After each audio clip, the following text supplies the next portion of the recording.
Control reports that you are now certified for communications with space.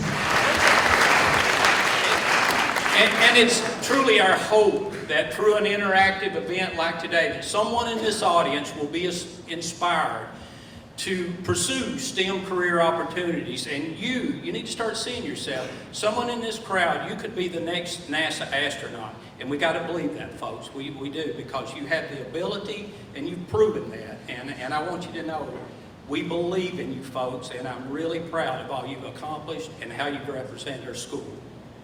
Ladies and gentlemen, please join me in welcoming a true champion for the 5th Congressional District and a true friend to Leslie County, Congressman Hal Rogers.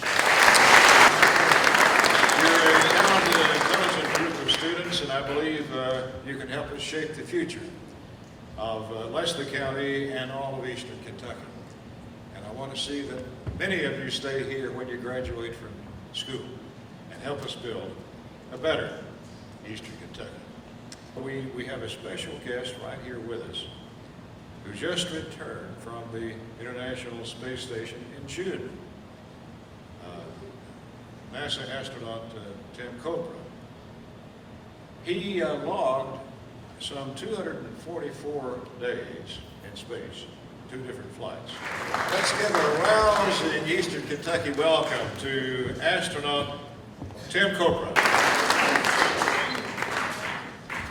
Thank you all, and thank you, Congressman Rogers. It's a real pleasure to be here today.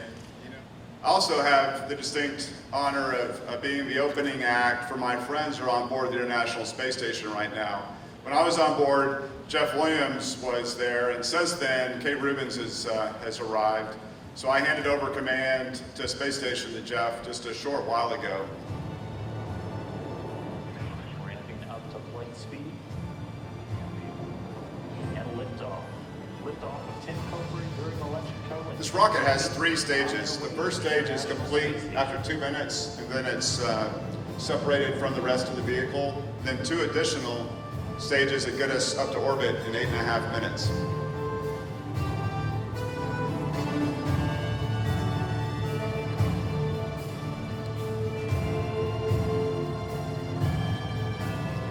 As you can tell, it's a pretty tight fit inside the Soyuz. That's actually a picture that Scott Kelly, the crew member on board Space Station, photographed once we made it into orbit. The first sight of the Earth, once you get into space, is a pretty tremendous thing.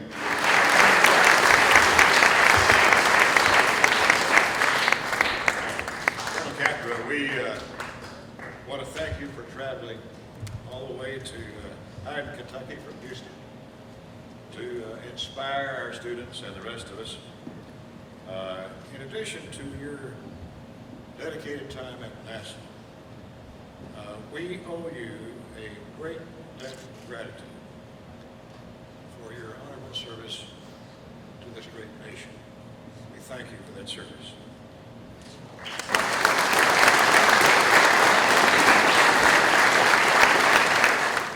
Our station. This is Congressman Hal Rogers with students from Leslie County High School in Kentucky. Do you hear me? We've got you loud and clear, Congressman, and welcome to everybody on board the International Space Station. That's Commander Jeff Williams and Flight Engineer Kate Rubins. Thank you so much for joining us today. Astronaut Rubins, congratulations on your very first space mission. And Commander Williams, congratulations on surpassing astronaut Scott Kelly's record last week for the most days in space for any American. Congratulations. Thank you very much. We have about 500 students here who are eager to ask you some questions. So at this time, let's have the students introduce themselves and their questions. Commander Kang, can you put into words the emotions you felt the first time that you saw the Earth below?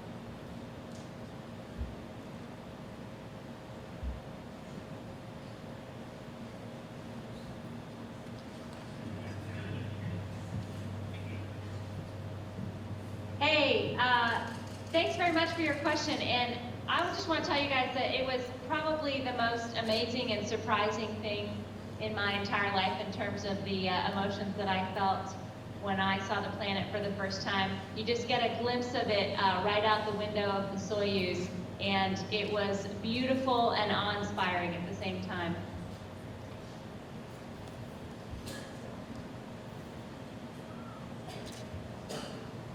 My name is Emily Napier, and my question is for Jeff. How has your understanding or view of the universe changed since seeing it from space? Well, that's a great question. It would take me a long time to completely answer that, but just to, well, there's a couple things. One, you learn to appreciate the vastness of space, the infinity, if you will, when you look out into the deep star field. But also, you tend to focus, and all of us tend to focus more on the Earth. We get off the planet, and then we look back at the Earth and see this beautiful, magnificent planet that is our home. Very unique in the observable universe, uniquely outfitted for our habitation, if you will, and it is our home. So it deepens my appreciation and understanding of that more than anything else. My name is Tony Geyer, and my question is for Commander Kate. Commander Kate, how is the space station helping NASA get closer to a Mars expedition, and what is the timeline for that? The kinds of technologies that we're testing out on space station are definitely helping us with our goals of going beyond low Earth orbit. So we have a really robust exploration program at NASA, and that's looking at all the kinds of things that you need to do to send humans in space for long periods of time and to send us really far from our home planet. And so the space station is basically a test bed for all of those technologies. It's not just things that are going to be useful for this little small slice of NASA for the exploration programs, but it's actually also testing a lot of the technologies that we need on Earth, things like recycling our air and our water, things like medical devices, useful in remote medical field sites, places on Earth that don't have access to the kinds of resources that we enjoy every day in the U.S. So those sorts of technologies that we're testing out for Mars journeys actually have a lot of applicability to solving some problems back on Earth as well. What is the most valuable thing you learned in elementary school that you continue to use today fulfilling your job duties? Hey, I said when I got up here after our first few hundreds of orbits of the Earth, I might finally be able to pass my 4th grade geology exam. So I think there's actually a lot that you end up learning in elementary school that makes you a good crew member up here. Things about putting stuff away where it belongs. You can see we've got a lot of items out on the space station. We're living in close quarters. Just anything that would be applicable to having a good elementary school classroom, plus a lot of lessons on geography, even some physics, a lot of biology and math going on up here. Space travel can put the human body through extreme amounts of stress. What training does an astronaut have to go through to be physically and mentally fit for travel? That's a great question, and we are getting ready right now for a spacewalk that we're going to do tomorrow. That is one of the most physically and mentally stressful things that we do up here, and so we do hundreds, if not thousands, of hours of training on Earth. We train in the spacesuits in a giant pool underwater in the neutral buoyancy laboratory. We go through every medical test imaginable.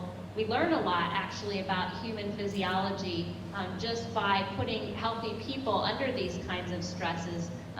These are a lot of the same things that you might get when you're putting test pilots under very stressful conditions as well.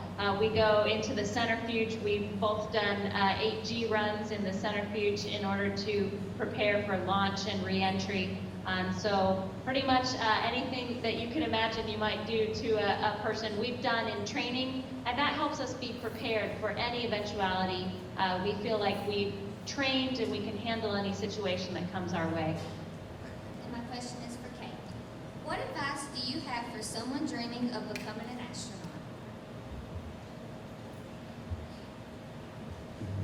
I think you should pick something that you are extremely passionate about and figure out what it is that really drives you. What do you want to do with your life?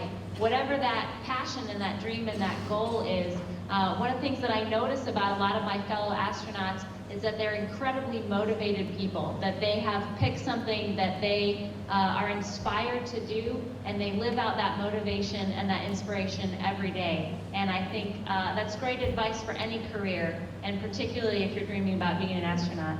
Thank you.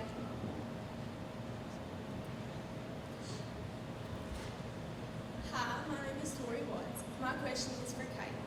With all the space particles, how can NASA probes travel vast distances in space without colliding with something? So we talk about this when we're flying also, and it's a little bit, we call it the big sky, little airplane theory. So there's a lot of things that are going around the Earth. There's a lot of things in low Earth orbit, and there's of course a lot in our solar system. But the expanse of space is so huge. In general, if you're talking about things beyond low Earth orbit, you have a pretty low likelihood that they're going to collide with each other. When we're in low Earth orbit, of course, we do have a lot of space debris, sometimes called space junk. And there are folks on the ground actually that can track that for us. We can boost the station's altitude if we need to avoid any of that space junk. And so there's whole teams of folks out there that are watching what's going on in low Earth orbit, and they're keeping us safe.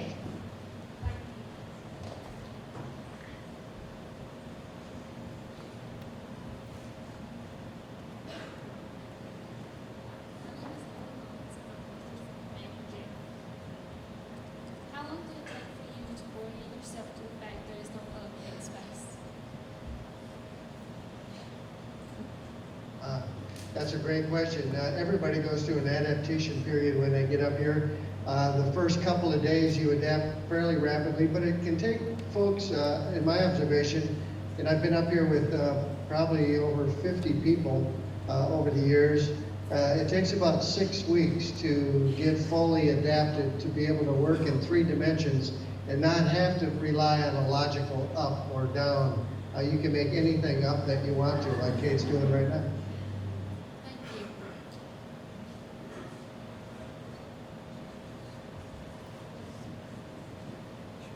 Hi, my name is Dalton Spraylock, and my question is for Kate. Why is it not possible to physically land on or explore other planets? Well, it is physically possible. We've sent humans to the moon. The United States has proven that we can actually land people and a large amount of equipment on another body. We are planning right now to send people and spacecraft to Mars. So there's a lot of really interesting problems that go along with those kinds of long journeys. And this may be something for you guys as you're finishing high school, getting into college, and thinking about what you want to do with your careers. Is there something that you're really interested in that you could study that could help us get spacecraft to the surface of a planet? I think it's a fantastic question, and it covers all range of fields, all range of disciplines. Can you tell us over what part of the world you're presently flying?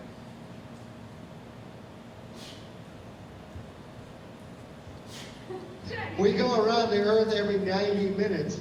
We've been busy preparing the suits. We do have passes over the U.S. this afternoon, so every orbit we're coming over a little bit farther west. I don't know exactly where we are at the moment, but if we're not over America, we will be soon.